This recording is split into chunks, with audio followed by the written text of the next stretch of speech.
So happy independence day সকলকে। 15ই আগস্টের শুভেচ্ছা জানাই। আজকে আমরা চলে এসেছি দীঘাতে জগন্নাথ মন্দিরে।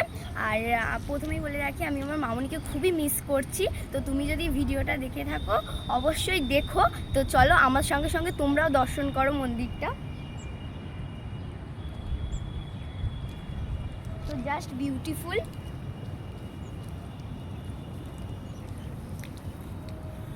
আমরা কিন্তু আমি পুরী জগন্নাথ মন্দিরও দেখেছি, বাট আমি একই দৃশ্য উপভোগ করছি দীঘাতেও, এত কাছ থেকে।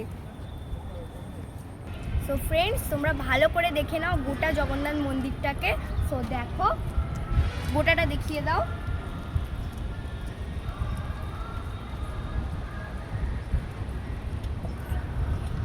জাস্ট দারুণ।